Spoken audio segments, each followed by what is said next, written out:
Welcome to the Bookers Alliance podcast, where we hold the pencil and the pencil is power. Coming at you right now is your host, Marky Mark, along with the man, the myth, the legend, Frank Donaldson. Join us as we discuss the ever-changing landscape of professional wrestling. So hang on tight, you jabronis, and enjoy the ride. Hey, welcome in, everybody. Thank you for joining the Bookers Alliance podcast. We're doing a special episode today. We are doing a watch-along from SummerSlam 1991, the match between Bret the Hitman Hart and Mr. Perfect. And Frank, I believe this is for the Intercontinental title. Is that correct? Definitely for the Intercontinental title here. There's one of our friends there in the front row that's always at the events. I don't know if you guys remember that guy, but the dark-skinned guy with the blonde color flat top, that was at every pay-per-view when you were a kid. I thought he was on the roster for a long time. Kind of like green shirt guy is now. Yeah, absolutely. I know WWE found him at some point in time, and they brought him in and had a conversation with him about, how he was able to get those tickets and things like that. But, yeah, we're getting ready to load up the match here, doing Mr. Perfect's entrance with the coach, the original coach. Nice.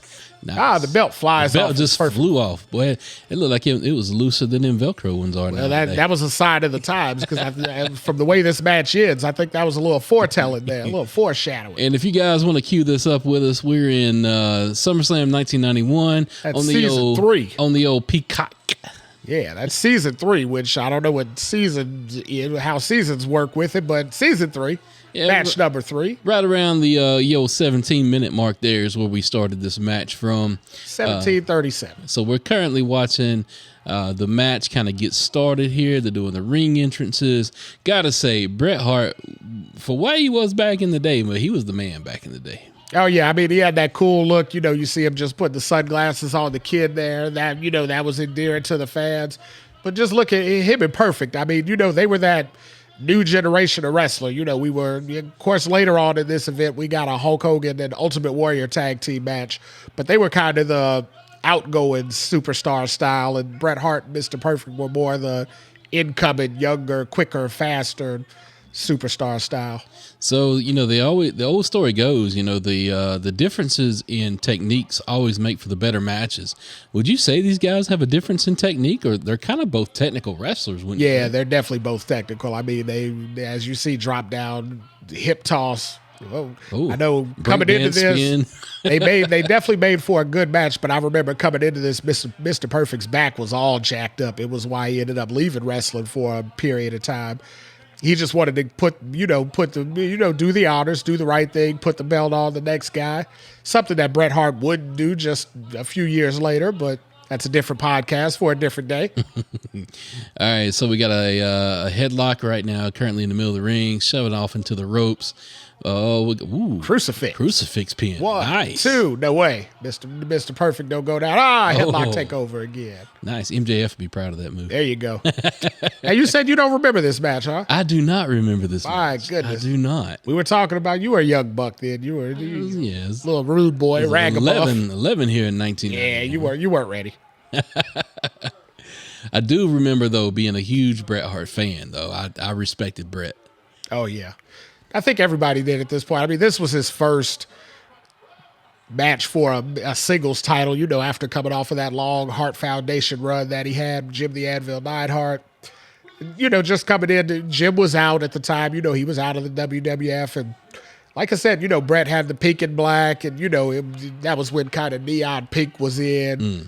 Will Smith and the Fresh Prince were around. They were wearing the neon pink, and it was just starting to become a fad. Bret kind of got on top of it right at the beginning. All right, so we currently have them both here. We still in headlock takeover modes. We doing headlocks, bouncing off the ropes here. Ooh, speaking of the ropes, man. Got to get a feel for each other. Throw back to the classic red, white, and blue ropes. Oh, yeah, the old red, white, and blue ropes. That was like the toys. Like, remember the toy rigs? They used to have the red, white, and blue ropes, too. Yeah. Although those ropes were trash. I mean, I remember having the ropes and they would snap apart. I had so many snap apart. In the first month, you had to tie a little knot in the middle. Tie the knot, and then my mom was like, we're not getting any more of that and all that stuff. Had to do shoelaces at one point. Yeah, the rigs weren't of the best quality, but no. what can you say? little did we know ECW would revive those rings a few years later and start holding actual wrestling matches in them. So we got Coach here. Now, what role was Coach playing? So this was when Bobby the Brain Heenan really wanted to get out of managing. So, he was Kurt Hennig's manager before. Bobby wanted to hang it up. He wanted to kind of move more to the broadcast booth. So he let go of all his charges, and Mr. Perfect always had a manager. So he just kind of moved on over under Coach. And he's not any man of importance, not that I recall, correct? Coach is somebody. I can't remember who played Coach though, because he's got the glasses and the hat on. But yeah, Coach was an old time wrestler from 80s. Gotcha. So we got action continuing in the ring. It's kind of a stalemate so far, move for move, trying to get at each other. Leg sweep. Nice. Sharpshooter time. Teasing it early. Uh-oh. We ain't gonna get this Mr. early. Perfect's got the ref's leg. Is that Dave Hebner there or Earl Hebner there? Oh, That's Earl. Stop to the gut. Oh. Got the Earl Hebner, dude, all the Hebners, dude. There was some good referees there. Oh yeah, they even down to the son, Brian Hebner. They made refereeing a classic thing. They carried that all through. Noticing the simplicity of the moves. Oh yeah, very simplistic. Just headlocks, clothesline over the top, clotheslines. There you go. Very simplistic moves. Vince McMahon on the call called it an uppercut. It was a clothesline. Good job, Vince. What a maneuver. All right. Get old Vince on the announcement. Good Lord. I don't miss those Where days. was Gorilla at this time? What the hell were they thinking? I don't miss those days. All that Gorilla they got in the back there. They got Vince on the call here at SummerSlam. What a maneuver. Now, Kurt's got shorter hair in this one. Yeah, I'm telling you, Kurt had back problems, and I think Kurt was needing some surgery going on there. You see him holding his back as he's walking out. Yep. Bret Hart pulls the singlet off of his body. Bret trying to strip him. Good Lord. Yeah. We'll see what happens here next. I don't know if he intended on stripping him. I think that was just another one of those kind of faux pas that you have to work through. As long as he don't do like Wardlow. Wardlow about lost his pants. Yeah. With that singlet. Wardlow was trying to make friends that day. He was trying to get over, as they call it. Definitely a slower pace match. Look at Stu and Helen. Stu Hart up there saying, Bret's going to win. Hey, now, Stu been through a lot. Hey, I took that invitation straight out of the Bruce Pritchard playbook there for Something to Wrestle. Check it out when you get a chance. Good podcast. Oh, I just noticed they're in the garden. Oh, yeah, Madison Square Garden. WrestleMania 1, WrestleMania 10, a lot of main event matches happened in the garden, but yeah, SummerSlam 91 happened there too. I always tell about the garden with that iconic roof. Yeah, the weird entrance. Yeah. The entrance was always weird in the garden. They'd always position it in a funky way. That's just because they wanted to try to get as many people as they could in the garden. Yeah. And they still do that today. As a matter of fact, sidebar here, we still watching the match, but come to find out, the sets that WWE usually run for all their PLEs, those are a thing of the past, according to Triple H. Oh no! So what are we gonna have now? Just so the set the set that they had for the PLE in Puerto Rico, what they just went through with Money in the Bank, that is going to become the new norm because they want to get more fans into the building and they want the fans closer to the product. We'll see how that goes around WrestleMania time when they have to make that big, grand, elaborate stage. It'll be your big four. We'll probably get your elaborate sets. But the rest of your PLEs, they're saying that they want the fans closer to the product. Oh, well, there you go. That makes sense. Yeah. All right, so we're still in the match here. Definitely a slower pace match. You might have to wake me up here in a minute, Frank. Well, these are two vets here. I mean, they know what they're. Watch this slingshot here. They know what they're doing here. They're two vets. They know how to work the crowd. It's a roller coaster. You take them on a slow build. Then when you get to the peak, you get real hot. Then you run it down and bring it to the end. There it is. Slingshot right into the guardrail. Into somebody. Who is that? That's a photographer. A cameraman? Yeah, that's back in the day when the photographers used to be real close. They'd sit right on the outside of the ring. Yeah, for the wrestling magazine. That could have been Bill Apter right there. Who knows? Paul Heyman. No. All right. Oh, and that's the old style barricade too, just the rails. Yeah, the old bike racks. All right, we got Bret making a comeback here on Mr. Perfect. Still no big, huge moves. Uh-oh. Oh, here we go. All right. Roll up. O'Connor roll there. Ooh, Uppercut right into the esophagus. Stiff as looking Gorilla punch would to say. the That face. was right into the esophagus. Perfect says, my hand hurt after that. Damn. Yeah. That was Perfect's way of saying, hey, slow it down here. I got back problems. But if you had to ask him, he'd say that punch was perfect. Absolutely. And he'd spit his gum out and clap. Throw it in the crowd. All right, so we got him. Well, they've been working the corners here in this match, too. Yeah, well, Perfect's hobbled right now. You know, he can't do a lot of running and all that other. He's got to take it methodical. Ooh. Big Ric Flair chop in the Ric corner. Flair That was chop in before there. we did the woos. No, I got to bring it to the woos. This is only a few months before Rick actually got here to the WWE. Yeah, because he Rumble 92, right? Yeah, he won Rumble 92, but he was here for Survivor Series 91. He kind of came right after this SummerSlam. Bobby Heenan started introducing the real world's title. Did he get there faster than Veer? Faster than who? Veer. You know, Veer is coming. Oh, Lord. I thought that was Veer's wife that was posted. All right. The old snap bear that Mr. Perfect used to do where he jumped over your head and then snapped your head down. That's what Charlotte called that, the natural selection, wasn't it? There's something like that. Similar to it. That's vintage Mr. Perfect there. Vintage Perfect. I'll take a quote from the coal miner himself, Michael Cole. Yeah, he is. Vince, he's toying with him. All right. All right. Irish whip off the ropes into a reversal. Set up for a backdrop. Oh, Bret ducked his head too early. Kick in the face by Mr. Perfect. Mr. Perfect with the drop kick. Bret Hart rolls out of the ring to take a breather. All right. Mr. Perfect feeling real confident right now. He said, I'm the man. I'm absolutely perfect. All right. It's funny. Sometimes I have a hard time remembering these matches, but I don't forget the catchphrases. No, some of that stuff gets ingrained. I mean, you'd hear it so much. It's ingrained in there. Every Saturday morning you hear it. Absolutely. Sunday morning, hell, Monday night for me. I used to stay up late and watch the primetime show.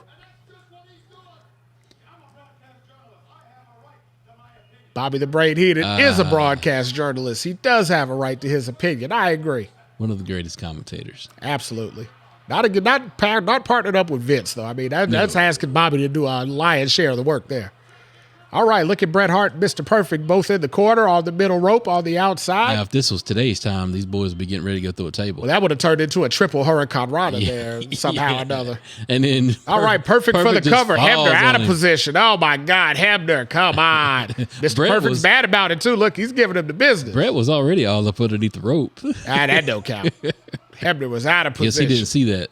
Now, Perfect was giving Hebner the business. Hebner had to fire back, tell him, hey, wait a minute, I'm the boss around here. Looking like there Gorilla is. Gorilla said, win if you can, lose if you must, but always cheat. That's such a Gorilla Monsoon adage right there. I love it. Back to the corner. They working the corners. They working them corners. Yeah, I told you Mr. Perfect was hobbled up here. He couldn't really do a whole lot of moving, so he had to stay in them stationary holds. Bret Hart with a hair bear there. Mr. Perfect just slugging by the hair, which would be a move attributed to all women's wrestling in the late 90s. The hair whip. Hair bear was part of every match in all the women's wrestling throughout the Attitude Era. Another Irish rip again. Bret Hart doing all the running.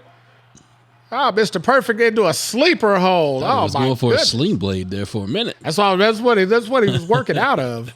Sling blade 20 years too soon. Right now, a 6-year-old Seth Rollins is like, hey, I could use that one day. Not well, though. Did you see that Raw recently where Seth kind of blew the sling blade? Yeah. Yeah, that turned into a bit of a mess. Some bad timing on that one. Yeah, that 6-man tag there. Finn Balor went for and Seth throws the sling blade. You think he would have been the one to take it very well, but yeah, somehow or another he got all bungled up in that. Sleeper hold, a move no longer used hardly anymore in today's wrestling scene. Which is strange. I just posted not too long ago. Bobby Lashley sleeper holding a damn watermelon that he cracked in half and had burst. Seems like Bobby Lashley would be doing the sleeper hold and not the full Nelson, but guess with arms like that, it really doesn't matter. If he gets you and then he starts cranking, no matter what hold it's in, it's gonna hurt. All right, so now we got Perfect still on the offense. Seems like this has been a little lopsided here as far as offense-wise. Brett's taking a lot of punishment in this match. Ooh, Bret Hart with that sternum first drive into the turnbuckle. Oh, my goodness. About like Kevin Owens taking them power bombs on the steps. Yeah. Although, did you see AEW? They put a ban on that now. There won't be too many more power bombs onto the steps and on the edge of the ring and things like that. Yeah, I got a difference of opinion on that, though. I don't think that's real. I don't know. I think TV got in Tony's ass a little bit on that one and said, "Hey, wait a minute." No, I don't think it's real because of the verbiage that they put in there. They're saying that these moves are illegal and banned moves unless they are approved by the producer of your match. Perfect said he's going to get him right here with the perfect plex. Perfect plex. No one kicks out of that. That's over. Oh, my God. Did Bret Hart just kick out of the perfect plex? That finishing move is about as bad as Hogan's leg drop. Oh, no. That perfect plex was one of the most dominant finishers of the early 90s. Look how upset Mr. Perfect is. John Cena's AA. He knows there's something wrong with that. Mr. Perfect said, "You're jobbing me now, buddy." Simple fireman's carry. Somebody as strong as Cena throws you down, and that ain't no fireman's. In that logic, the F5 would be the same thing. But when a guy like Brock's throwing it, inverted atomic drop by Bret the Hitman Hart. That vintage Bret Hart there. Now, normal atomic drop into Mr. Perfect. Another move you don't see much in today's wrestling landscape. No, you don't get the inverted atomic drop often. CM Punk threw it last week, but he was doing it as an homage to Bret Hart. Oh, no, another hair mare. So now, Mr. Perfect took the hair mare and then took a baseball slide right into the corner post. Family Jewels just got injured there. Family Jewels. All right, Bret Hart setting up for a snap suplex. He always had a crisp suplex. There it is. Kick your old legs in the air. That's snap suplex. Beautiful little float over there, too. Oh, yeah. That was before that was a commonplace thing. You know, that float over, those are the kind of things that made Bret cool back in those days. Right. You know, when after seeing all those years of Hogan wrestle, then when you see a guy that can actually do technical wrestling like this. But I want you to notice something. Like, did you see he went for the suplex and then a float over. Then he went for a small package.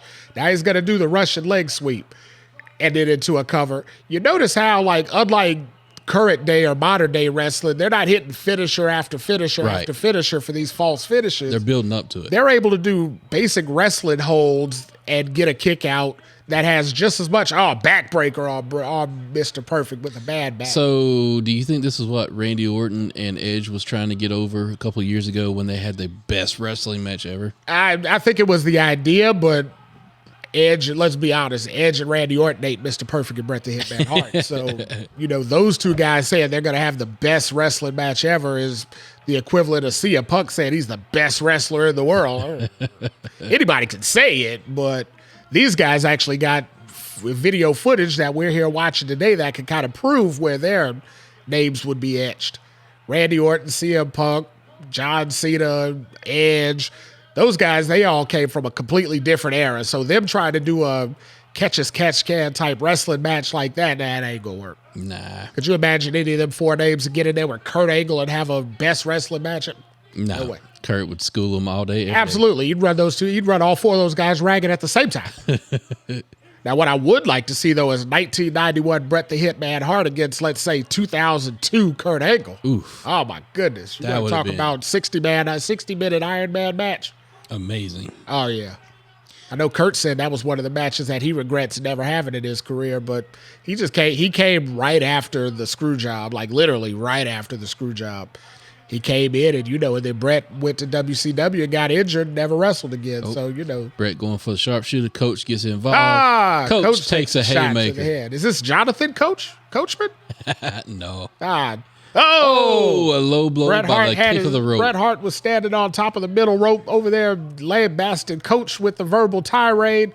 And Mr. Perfect comes in and kicks that middle rope right in the lower lumbar. Is that Harvey Whippleman? No. Harvey Whippleman was Kimchi.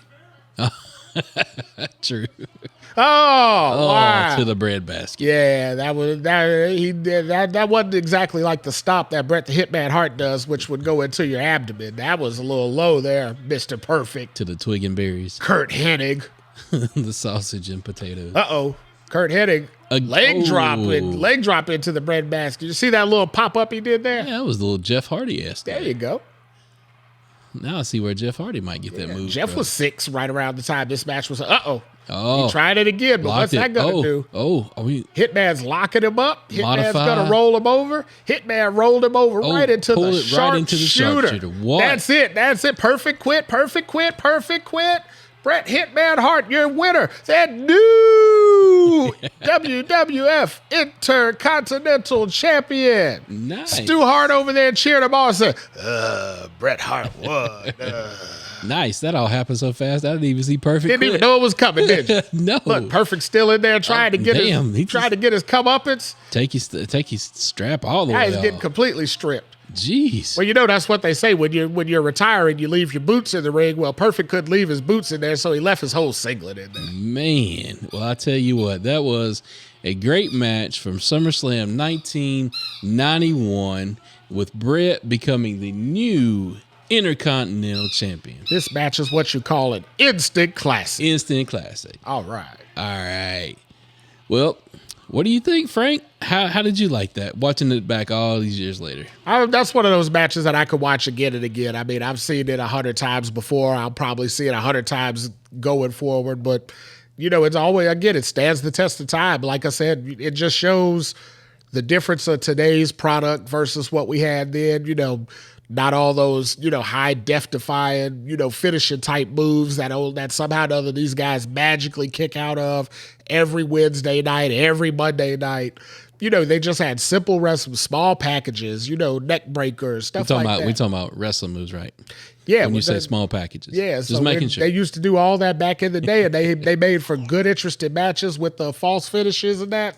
But there wasn't, that dire, oh my God, he just destroyed him. We didn't have a Canadian destroyer every 3 matches, or what's that move? The something 91? Tiger Driver 91. Yeah, we didn't have to have a Tiger Driver 91 for Bret the Hitman Hart to go over. You know what I mean? No moves on the hardest part of the ring. Yeah, we didn't have to kill each other to get where we were going. And, but somehow or another, that match is still able to stand the test of time. And now all these kill yourself guys, after learning from that, have taken it just to the next level. So matches like these are always going to be epic to me. Nice. All right, everybody. We hope you enjoyed that watch along. That was a pretty cool. It's the second one we've done. We hope to do more of those coming in the future. Just a different take on our podcast that we're doing every week. So tell us what you liked about that match. Tell us what you thought. If you didn't, you're like me, maybe you didn't remember that match. Maybe you weren't alive when that match happened. Reach out on social media platforms. Drop us a line. Tell us your thoughts on that. All right. Well, we're going to wrap it up here now, and we will see you guys soon. All right. Thank you, everybody. And with that, we bid you adieu. Peace. Today's podcast was produced by SBP. You can find our podcast on all major podcast platforms.